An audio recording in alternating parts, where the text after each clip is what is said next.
मित्र हो ज्याच्या पोटी लेकीचं माप, जगी सर्व सुखी ते माये बाप. कन्या म्हणजे काही तणाव, टेन्शन्स नव्हे, तर आजच्या जगात कन्या म्हणजे 10 मुलाबरोबरची 10 सन्स असते.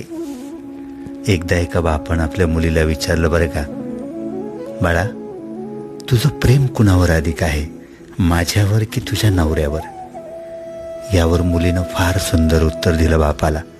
ती म्हणाली, बाबा मला नक्की नाही सांगता यायचं, पण मी जेव्हा तुम्हाला पाहते तेव्हा मी त्याला विसरते, पण जेव्हा मी त्याला पाहते तेव्हा मला तुम्ही दिसता. आपण आपल्या मुलीला बेटा म्हणू शकतो, परंतु आपण आपल्या मुलाला बेटी नाही म्हणू शकत. म्हणूनच मुलगी खास असते बरं का. हा कन्यांचा आठवडा आहे. आपल्यालाही जर कन्या असेल, जिच्याजवळ आपल्या आसपास असण्यामुळेही आपलं जीवन सुसह्य होत असेल आणि जिच्यावर तुमच्या श्वासा इतकेच प्रेम असेल आणि तुम्हाला आपल्या कन्येबद्दल अभिमान असेल, तर ज्यांना मुली असतील त्या सर्वांना पुढे हे जर नक्की पाठवा.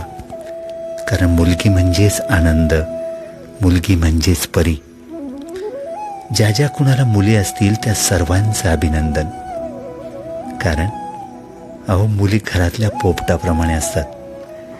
ती जेव्हा बोलते ना तेव्हा अखंड बडबडत असते आणि प्रत्येक जण म्हणतो, चुप राहा, पुरे झाले का आता? जेव्हा ती चुपचाप असते ना तेव्हा आई काळजीने विचारते, तू बरी आहेस ना ग?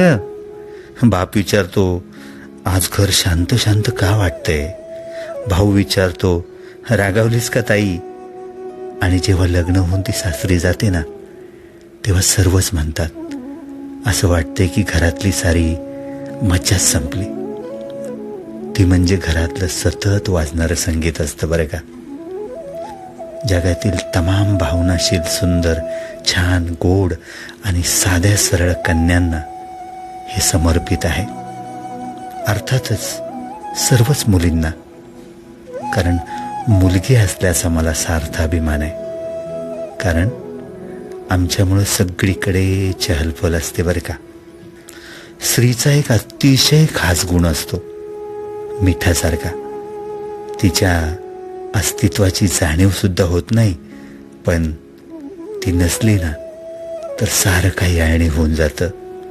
मित्रो, आपल्यासारख्या प्रेमळ बहिणींना, मुलींना आणि आपल्या सर्व मैत्रिणींना हा लेख पुढे पाठवा. अभिवाचन, उमेश शिंदे. धन्यवाद.